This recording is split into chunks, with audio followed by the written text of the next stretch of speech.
અરવલ્લી ગુજરાત સરકારના આરોગ્ય અને પરિવાર કલ્યાણ વિભાગ અને અરવલ્લી જિલ્લા આઈસીડીએસ વિભાગ દ્વારા મોડાસા શહેરના ડોક્ટર આંબેડકર ભવન હોલ ખાતે જિલ્લા કક્ષાનો અરવલ્લી જિલ્લા પંચાયતના પ્રમુખ પ્રિયંકાબેન ડામોરની અધ્યક્ષતામાં પોષણ ઉત્સવ 2024 અંતર્ગત પૌષ્ટિક વાનગી સ્પર્ધાનો કાર્યક્રમ યોજાયો હતો, જેમાં જિલ્લા અધિક કલેક્ટર આઈસીડીએસના મુખ્ય અધિકારી શિલ્પાબેન ડામોર, જિલ્લા આરોગ્ય અધિકારી જયેશ પરમાર, મહાનુભાવ અને આંગણવાડી કાર્યકર બહેનોએ ઉત્સાહભેર ભાગ લીધો હતો। જિલ્લાના 6 તાલુકા ઘટકના બહેનોએ કાર્યક્રમ સ્થળે વાનગી સ્ટોલ ઊભા કરીને વિવિધ વાનગી પ્રદર્શિત કરી હતી, જેનું નિરીક્ષકો દ્વારા મૂલ્યાંકન કરવામાં આવ્યું હતું। આજે રાજ્ય કક્ષા દ્વારા મહિલા અને બાળ વિકાસ પોષણ ઉત્સવ કાર્યક્રમોમાં જ્યારે આપણા યશસ્વી વડાપ્રધાન નરેન્દ્ર મોદી સાહેબે જ્યારે મિનિસ્ટ ધાન્ય ઉપર ભાર મૂકવામાં આવ્યો છે, તે ધાન્યમાં વધુમાં વધુ ઉપયોગ થાય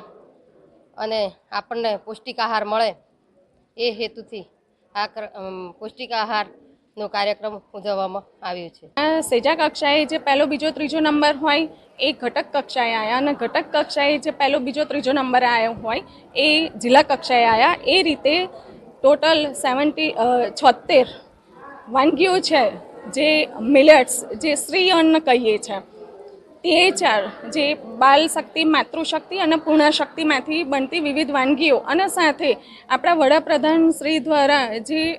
સરગવાના ઉપયોગ પર ભર આપવા માટે જણાવેલું છે, તો એનું પણ પ્રચાર પ્રસાર થાય અને રોજિંદા જીવનમાં છેવાડાના લોકો સુધી એની ઉપયોગિતા વધે અને એના ફાયદા વધે, એ માટે થઈ અને આપણે વિવિધ વાનગીઓમાં સરગવાનો પણ ઉપયોગ કર્યો છે। પોષણ ઉત્સવ ઉજવવાનો આપણો મુખ્ય હેતુ એ છે કે અત્યારે આપણે જે